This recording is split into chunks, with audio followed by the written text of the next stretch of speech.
Hello, welcome to our roundtable discussion introducing LiLLiPub. LiLLiPub.org it's kind of my baby. I've been teaching this course for 35 weeks on Reawaken the Dream to help writer moms who think they can't write because they don't have enough time, wanting to encourage them to get to write.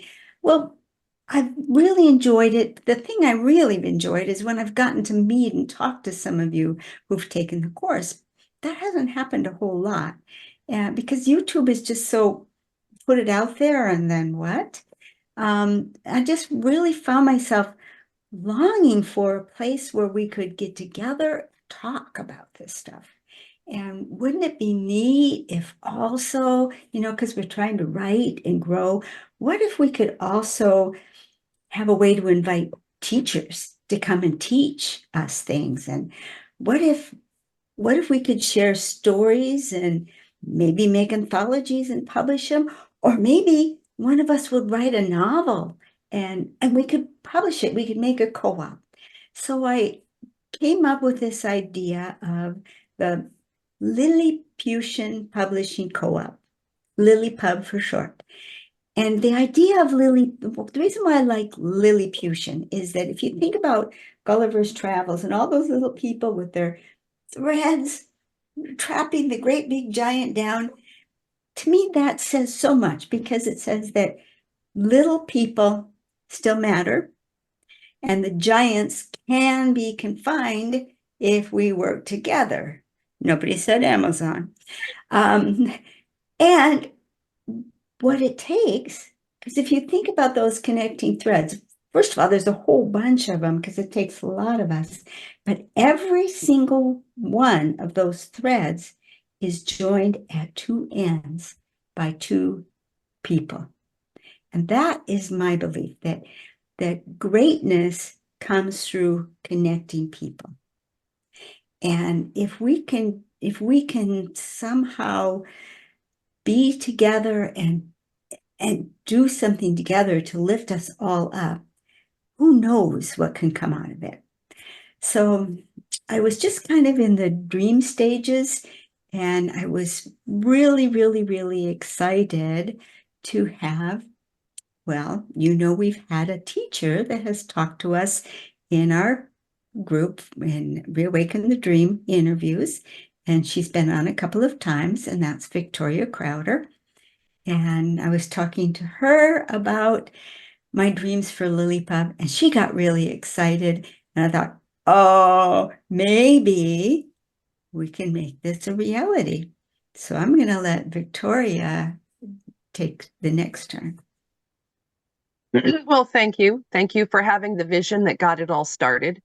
Not only was I immediately intrigued, but I was relieved. I was so relieved that someone else in the world shared the idea that things don't have to be fast. They don't have to be slick. They don't have to be salesy or what can I get from you? Instead, our first principle was always, how can we be of service? That's how I've approached every class I've ever taught. It's how I've approached any coaching I've done. I'm a Virgo. To serve is my nature. So as a teacher, I wanted to understand, where are the people that need help, that just need to be lifted up a little and maybe helped along on their journey, and how can we bring them together and give them what they're looking for, which is an honest community, people who are authentic and use their real names and actually connect in a meaningful way. And then how can we support that and grow it into something that not only serves our community, but then we get to the privilege of being part of that group. That's the group I want to belong to. So that was where I was coming from when Kathleen first started to talk about this idea. And I started to think, man, if we could build something like that, not only does it give each of us a place to serve with our special individual gifts, but it gives us a place to belong to.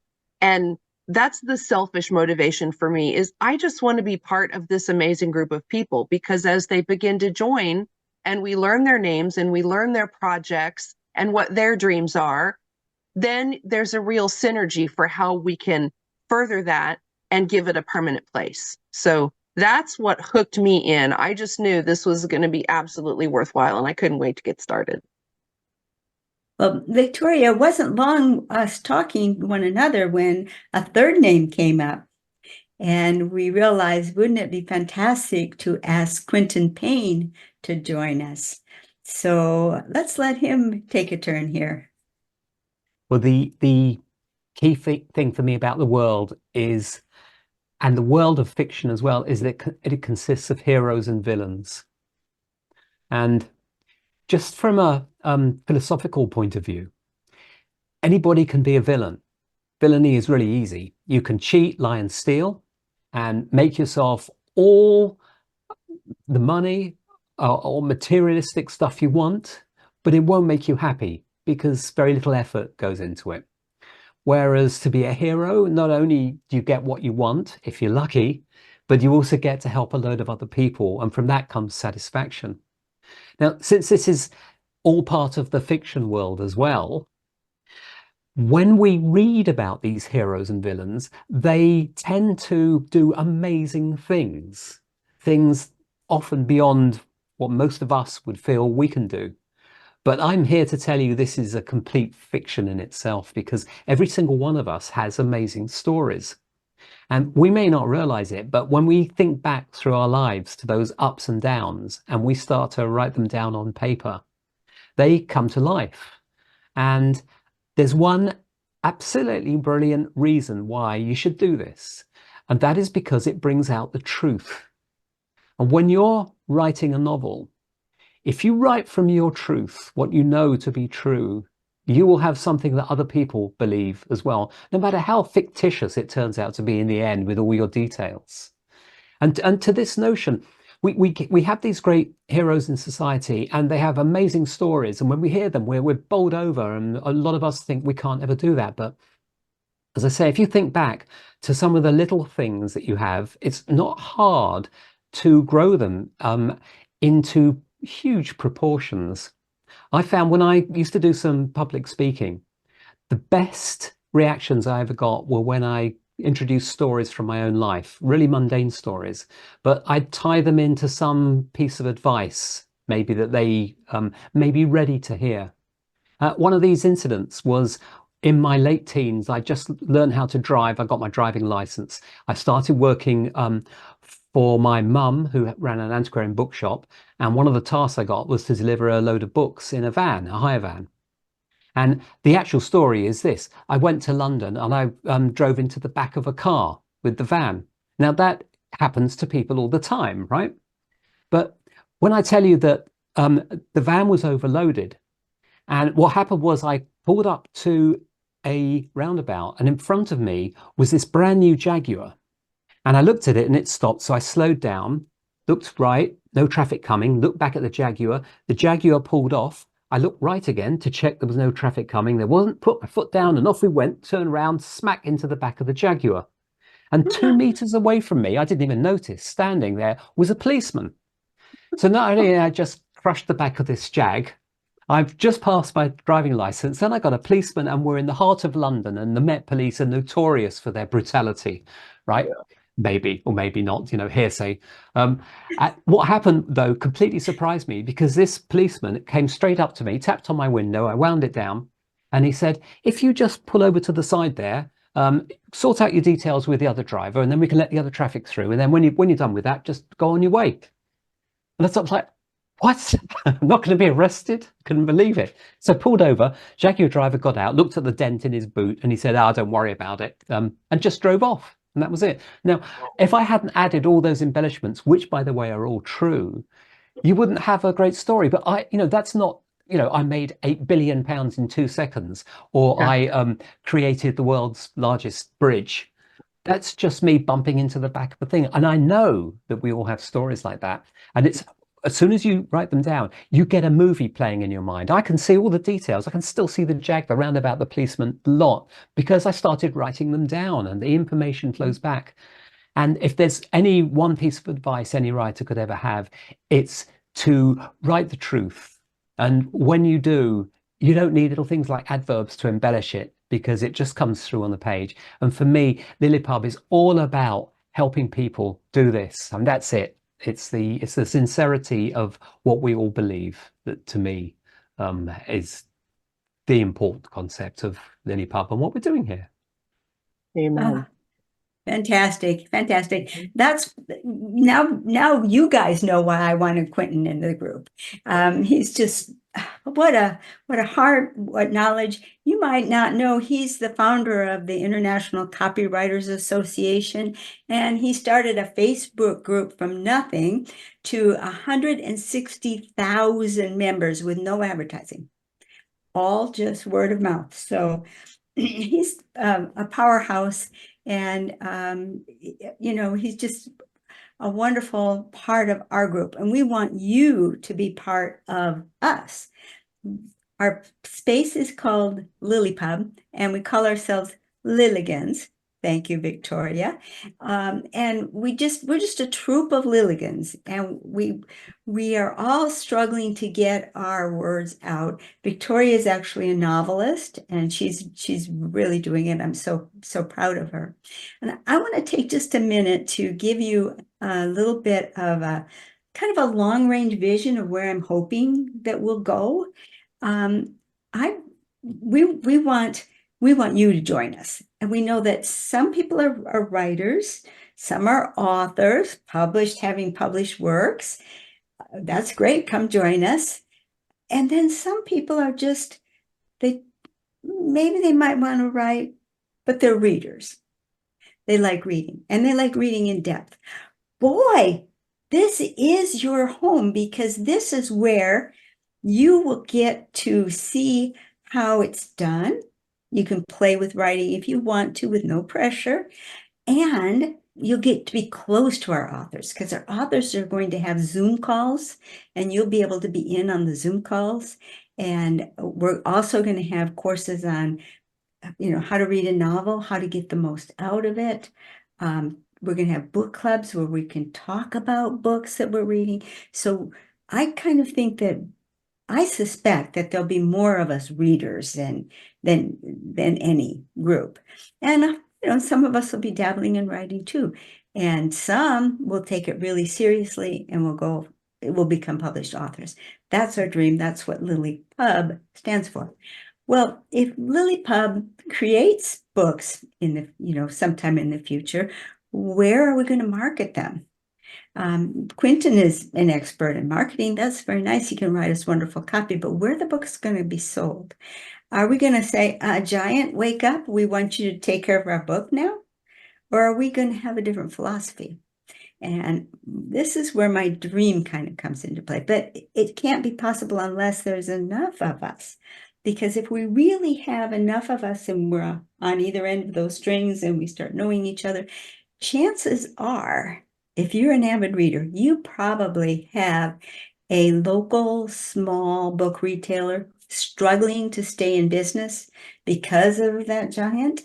And you know how you love walking the shelves. You know how you love touching the books before you buy them. You know how you love getting to know the owner of the store. Good grief, the dog runs up to you with his tail wagging when he sees you come in the door. We need you to make that connection, because that's the shop. That's the place where our books need to be sold, not on some giant website that, discount 18%. No, we want people to read them. And so that's the long range vision. I want us to have connections to our bookstores, bring our bookstores in, and have our place be the place where what we publish goes straight to the small bookstores. I've got a long range vision on how, where we can go with that, because the crazy thing is I'm retired. I'm a retired computer programmer, and I just happen to work for the owner of Leisure Arts Publishing, and I just happen to have written all the accounting software and royalty software for that company. So when we get crazy like that and we start thinking that, wow, we might publish books, guess what? Now you're back in my wheelhouse. Now you're back in the stuff that I know all about how to do. I can write the code, psh, no problem. So that's kind of weird that we have this vision and it could wrap around to something that's okay, no problem, check, got that one taken care of. And not only that, Quentin is the author of a number of business software books and business accounting books. That's his wheelhouse too. So if we ever really get so crazy that we have enough connections to those little bookstores, the business end of it, done, check. So that's why I think the whole thing is potentially realistic, but it's going to take all, think of Gulliver and what it took to tie him down. A lot of little threads, a lot of little threads. But we also have a business model in LiLLiPub that I want to share with you. We have dues. The dues are $8 a month. And the purpose of the dues is to keep the lights on it. The dues pay for everything. And because of that, we have this crazy business model that we're LiLLiPub.org. The org is nonprofit, but the members are not nonprofit. We are to bring the members the profitability. So that means that if you're a reader, you take some classes, you become a writer, people are astounded. My goodness, that's so good. And you publish it and it's out there and everyone runs to their local bookstore. You got to take this. You got to take this. Guess what happens monetarily? We have to pay to print the book. No two ways about that. And then there's a retail price. We set that. The bookstore has to get a margin. There's a difference between a wholesale and a retail. But guess what? The small book publisher gets the whole markup, all of the markup. Not like Amazon where they're going to take a big cut out of your money. No, they get the full difference between the retail and the wholesale. And then what's about the difference between the wholesale and the cost to print it? The author gets all of it, 100%. LiLLiPub doesn't need to get any about of it because our dues pay our costs. That's why we pay dues. And then beyond that, if we bring in a teacher, we do have a philosophy. All teachers welcome, but all of our beginning courses are free. We do not charge people to take courses so they can dabble in writing. Beginning courses are free. Now, if you take an intermediate or an advanced course, they might be premium and you'd know in advance what the fee for that was. And guess what? If we bring in a teacher to teach one of those courses, the cost of the course, what you pay for the course, 100% of that goes to the teacher.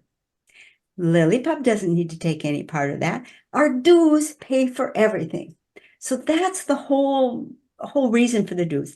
And if say somebody creates some swag, we have a LiLLiPub hat, a LiLLiPub tote bag, somebody designs something and we produce it and it gets sold maybe however we sell it to members online or whatever. Well, there's the cost to produce it and there's the price we sell it for and the price to ship it. And the difference in between goes to the designer, 100%. LiLLiPub doesn't need to take any part of that. Our dues pay for the cost.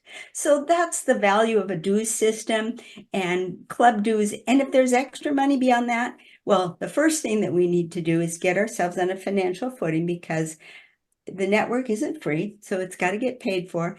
And then if we build up enough, my dream is to get it set on a solid legal foundation so that it's member owned and so that nobody can come in and grab it from us. Oh, it's too successful. Let's sell it now and make a blah, blah, blah amount of money. No, keep it solidly member focused. And then if it still piles up, we'll think of something wonderful that we can do to benefit the members because that's what we're all about. We're a .org because LiLLiPub itself is nonprofit. So I've rattled on way too much. Who wants to jump in here? Well, the first thing I would like to ask our onboarding or people who are considering membership is ask yourself why. Just take a moment and think, why is this of value for me? As Kathleen said, are you a writer? Then this is a community that will help grow your skills, how you approach things, what you do with your material, and ultimately, if you want to go the publishing route, give you a place to make that happen. We will be there with you the whole way. If you're thinking about maybe writing, this is a great place to dip your toe in. We will be having lots of workshops, write with me, study with me, the kinds of environments where you can workshop an idea before you've even written a word. What do you think about this? Okay, let's look at that and unpack what that could become. Is it a short story? Is it a material for a poem? What can you do with it? So even from those very first baby steps, we have a home for you. We have a way to help you get that first pen on paper and start to discover what you're capable of. That's what most excites me. I can't wait to see what our members are capable of and why they're doing it. If you're a reader and you want to have the experience of going deeper into reading material, that's something that I'm working very hard on. I've gone back to some of the classics. I've gone back to some of the writers that I loved years ago, and I'm revisiting them. And I'm really taking a slow reading approach to it. And what I'm finding is a lot of other people are interested in this. How can I approach a text and really engage with it and really start to have my own conversation with that text and with that author and apply that to my own life and my own writing? It's a very interesting process because it's so counter to everything that we do on a daily basis. Everything is fast and goal-oriented and always looking at the finish line. How am I going to get there? How am I going to check all the boxes? This is a place where you can slow all of that down. And let's cherish the book in the way that we as readers do. And then let's build our community to be that slow, supportive, deep thinking resource that writers love to have. So those are a couple of the things that I look most forward to, and a couple of the reasons that I would hope that this idea, this community speaks to you, because if it does, then you are our people. And that's ultimately who we're looking for. We want to spend our time in our little digital library with our people. And so we're hoping that you are some of them. And I'd like to wrap it up really just by pointing out that the point of LiLLiPub is it's a cooperative. It's a peer-to-peer group, and we hear that word all the time. What that really means is that nobody in this group is bigger than anybody else. And thereby lies a story that most of us are used to. If we see some luminary or some hero and we consider ourselves just ordinary people, and somebody suggests that we should go and contact them, most of us go, oh, no, I don't think so. They won't answer. Nothing will ever happen. What's the point? But the truth of the matter is we really are all on a level playing field. And recently I came across a lady called Laurie Hart McGovern, who was a real heavy hitter in the early computer PC industry. The problem was that she didn't get any recognition for it. And there's a famous story of her when she took her first company to an initial public offering, IPO, when you go on the stock exchange. She was sat in the audience waiting to be introduced because she was the speaker for this thing. And just before she sat down, one of the gentlemen, and it was all gentlemen sitting down there, turned around to her and said, oh, can you just go over and get me a cup of coffee, please? And she sort of obviously raised her eyebrows and went, well, why not? So she went off, got him a cup of coffee, sat down again, and the announcer stood up and said, and now please welcome today's guest speaker and the person behind this IPO and the organization that ran it, Laurie Hart McGovern. And she stood up on the stage, went out there, looked at the audience and said, I hope your cup of coffee is to your liking, sir. Now, having heard that story, I thought, wouldn't she be great to have as an interviewee for our group? So I put an email together. I am nobody, by the way. Thanks very much for your lovely introductions. I've had a what you might call a fairly ordinary life. I've been in the newspapers maybe a couple of times, but that's in the UK. You know, nobody in the US knows me, I'm sure. So I nevertheless put together this email. I found that she'd set up something called, I think, the Brain Institute, something like that at MIT. It's a fantastic institute that she's set up there. And the only email address I had was something like help at something, McGovern Institute. So I just sent it off anyway. 10 days later, I get a reply back from Laurie, and she says, "Oh, this is a wonderful thing you're setting up here with LiLLiPub. I'm sure I'll do an interview. I'll be back in California next week," which is this week now. So, and that was just an email I sent off. Now, not every email hits, but the point is that nothing stops any of us from becoming the world's greatest author. Just ask J.K. Rowling, who used to be on benefits in the UK before she became the world's first billionaire author. So nothing is beyond anybody, and that's the point of the group. It's to help us all get to wherever we feel we want to go. Thank you Absolutely. so much, Quentin. And thank you so much for contacting Lori. And if you join us, you're going to get to be as a part of that. We're going to schedule that as a Zoom call, and we'll of course we'll put the recording in LiLLiPub, and you'll get to see this thing actually happen. I'm beyond belief excited. We're going to try to do that too, with just be bold and daring and bring people in that to talk to us. We're going to try to bring teachers in. We're going to, we're just going to be kind of silly about who we go after to teach us. And who knows, Quentin with his marketing is very persuasive. So maybe we'll get some terrific interviews in. But the main thing we're going to do is we're going to connect with each other. We're going to connect with each other in the discussion platforms where we can talk to one another. We have the potential for small groups to be able to form for special interests. And we're going to connect to each other in, frequent Zoom calls where we will get together to talk about certain topics. So this is a place, as Victoria described it, it's a place to have a digital living room, a digital hangout space where you can come in and relax, free from spam, free from put downs, free from anything vile or malicious. We're just going to be supportive of one another. And so if that's the kind of person you are and that appeals to you, then you're a potential Lilligan. That's who we are at LiLLiPub. We're a troop of Lilligans. So I'd love it if you wanted to join us. Anyone have anything to wrap us up? Okay, then we will look forward to seeing you at lillipub.org. Okay. Bye-bye. See you over there.